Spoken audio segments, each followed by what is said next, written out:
You've seen the motivational quotes. You've probably been told some version of this yourself. Just do it. Nobody's really watching you. Everyone is too busy with their own lives, they say.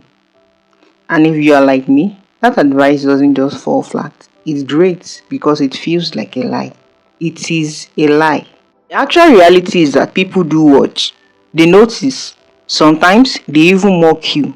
Some even say as much to your face, passing snide remarks on your capacity, asking pointed questions, and doing everything to subtly pull you back to where they are. These are the people we are told are not watching. It's enough to make you scoff. Acknowledging this truth is the first step to a more resilient mindset. But the critical part is what you do with that acknowledgement. Letting that reality control you is a trap. It is tempting to use the doubters as motivation, to put their faces on the mental dartboard and think, I'll show them. This approach, however, is like building a fire with damp wood. It smokes, sputters, and ultimately chokes the flame. When you let external criticism become your primary fuel, you hand over control of your engine.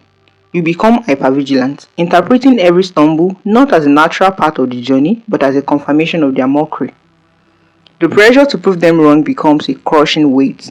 The first significant failure will not just be a lesson for you, it will become a verdict delivered by a jury you never should have recognized. This kind of fuel makes you anxious, brittle, and likely to quit early because your effort is tied to an external scoreboard you cannot control. So, if the criticism shouldn't stop you, but it also shouldn't fuel you, what is left? The answer is the quiet internal burning desire that has nothing to do with them. It is the deep personal and non-negotiable need for expression. This is the clean, hot burning fuel that won't fail you. This is the core of it, and we are moving towards four major things. 1. Towards the expression of a passion that demands to be let out. 2. Towards financial freedom, but not as a status symbol, but as a means to simply live a life that feels like your own. 3. Towards the end of that gnawing sense of dread, the profound unease of a life lived smaller than you know it can be. And lastly, towards the peace that comes from going to bed each night, tired but fulfilled, knowing you honored your own potential. This is a profoundly selfish and powerful thing. And selfish here is not an insult, it is a requirement. It is the act of tending to your own soul's garden regardless of who is peering over the fence. The ultimate goal is not their eventual apology or their forced admiration. That would still be giving them a starring role in your story.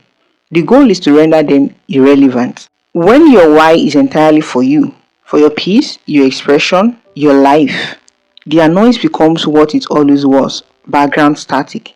This need remark doesn't land with the same force because it is aimed at a persona you are no longer performing for. It is aimed at a shadow, while the real you is already miles down the road, focused on the next step, driven by an internal compass. So let them watch, let them talk, let them doubt.